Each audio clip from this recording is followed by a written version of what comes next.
زرعی ملک ہے. 70% سے زائد آبادی زراعت سے منسلک ہے، اور اس زراعت میں نئے تجربات کرنے کے لیے وہی پرانے قدیم فرسودہ طریقہ کار کو استعمال کر کے بجائے اس کو ترقی دینے کے، اس میں اضافہ کرنے کے، ہم اپنے گراف کو نیچے ہی کی طرف لے کے جا رہے ہیں. میں نے جو پاکستان کے مختلف جگہوں کا دورے کیے اور کھیتوں اور کھلیانوں کو دیکھا، وہاں پہ کسان اور ہاری اپنے ہاتھوں سے اور آج بھی بیل گاڑیوں کے ذریعے کام کر رہے ہیں. میں نے کوئی جدید آلات پورے پاکستان کے کھیتوں اور کھلیانوں میں دیکھے ہی نہیں. اگر کہیں کہیں کوئی بہت بڑا جاگیردار ہے تو اس نے کوشش یہ کی کہ تھوڑی بہت مشینیں لگا لیں. نہ ہمارے پاس کوئی ایسی لیبارٹری ہم نے کوئی آرگنائز کی ہے کہ ہم وہاں پر بیجوں کو مزید اس کو فرٹیلائز کرنے کے لیے کام کریں. ہم ٹوٹلی ڈیپینڈ کیے ہیں مانگے تانگے کے بھیک. کبھی چین سے مانگتے ہیں، کبھی فرانس سے مانگتے ہیں، کبھی پڑوس سے مانگتے ہیں، کبھی ہر جگہ سے. تو کیا ہمارے پاس زرعی یونیورسٹیز موجود ہیں لیکن اس کے اندر صرف ڈگری دی جا رہی ہے، اس کے اندر پی ایچ ڈی کی ڈگری دی جا رہی ہے، اس کے اندر کوئی منصوبہ بندی ہی کا کوئی کانسیپٹ نہیں ہے. پی ایچ ڈی بھی کسی نہ کسی ریفرنس کے اوپر مقالہ چھاپ کر دے دیا جاتا ہے اور اس کے اوپر وہ پی ایچ ڈی ڈگری دے دے. تجربات نہیں ہو رہے. پاکستان کی قوم بے انتہا ذہین ہے، اس میں ذہانت موجود ہے. ہماری نئی نسل، نئے طالب علم پڑھ کے آ رہے ہیں تمام جگہ سے، لیکن وہ وسائل ایک کوئی مربوط نظام سے منسلک نہیں ہے. جس کو جہاں موقع مل رہا ہے وہ اپنے طور پہ وہیں پہ کام کر رہا ہے. زراعت کو ترقی دینا، جو ملک زراعت سے جس کا تعلق ہو.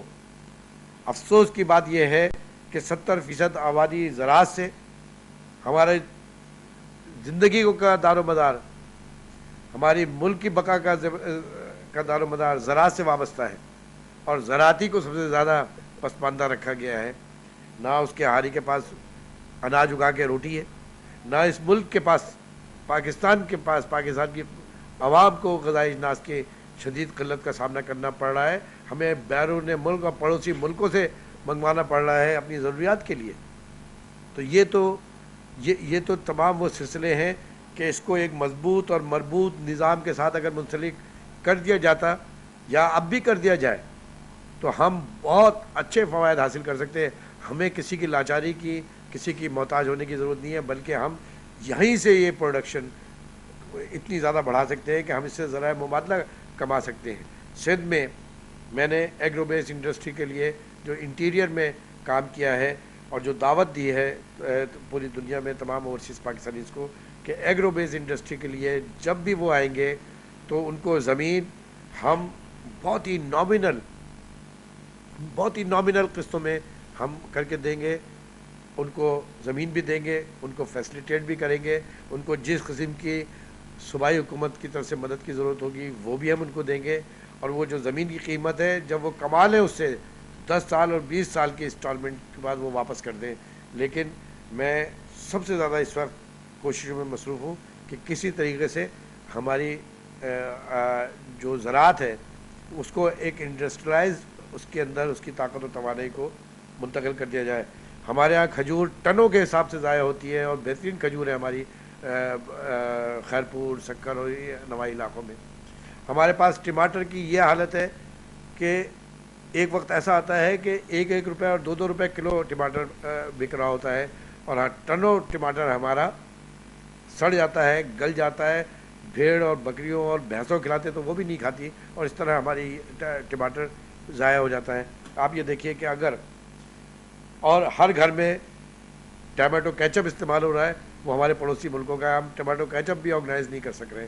ہماری سبزیاں ٹنوں کے حساب سے ملک کے اندر برباد ہو جاتی ہے کیونکہ ہم نے ان کو سیف رکھنے کا کوئی طریقہ ہی نہیں ڈھونڈا، اور اگر رکھا ہے تو صرف اپنے لوگوں کے لیے رکھا ہے، عام ہاری اور کسانوں کی رسائی تک وہاں پر نہیں ہے. لہٰذا اس سندھ میں پورے طریقے سے پوری ذمہ داری کے ساتھ میں تمام ایسے لوگ جو انویسٹ کرنا چاہتے ہیں، جو سرمایہ کاری کرنا چاہتے ہیں، وہ آئیں. ان کو 1 گھنٹے کے اندر زمین بھی ملے گی، الاٹمنٹ بھی ملے گا، ان کو فیسلیٹیٹ بھی کیا جائے گا، اور جو کچھ بھی ہماری ضرورت ہم سے ہو سکے گا وہ ہم کریں گے. خاص طور پہ ڈیٹ پروسیسنگ پلانٹ اگر ہمارے پاس ہو اور وہ آ کے یہاں پہ کام شروع کرنا چاہیں تو میں ان کو زمین بھی دوں گا اور اس کے اندر مدد بھی کروں گا. اور مجھے معلوم ہے کہ جو کھجور ہمارے یہاں کی ہے بہترین کھجور ہے. لوگ ہم سے یہ کھجور لے جاتے ہیں اور خود پیکنگ کرتے ہیں اور پورے مڈل ایسٹ میں اور پوری دنیا میں بک رہی ہوتی ہے. ہم سکھا کے اس کو چھواروں میں بنا دیتے ہیں اور اس کی قیمت بھی گر جاتی ہے. تو اس کے لیے میں دعوت دیتا ہوں پورے پاکستان کے انویسٹر کو، اور خاص طور پہ جو اوورسیز پاکستانیز ہیں یا غیر ملکی ہیں، اس میں کوئی قید نہیں ہے. آپ آئیے اور ایگرو بیس انڈسٹری کے لیے آپ کو میرے آفس میں بیٹھیں گے، آپ یہیں سے آپ کے سارے کام، سارے این او سی، تمام ڈاکومنٹیشن ہمارے افسر آپ کو کر کے دیں گے انشاءاللہ. اب حق و صداقت کی شمع ہر گھر میں اجالا لائے گی، بدلے گا نظام گلشن جب تب رحمت سب پر چھائے گی. نہ ہم کو حکومت کی خواہش نہ اپنی منزل دولت ہے، نہ ہم کو حکومت کی خواہش نہ اپنی منزل دولت ہے. انصاف کے طالب لوگ ہیں ہم، ہر ظلم سے ہم کو نفرت ہے.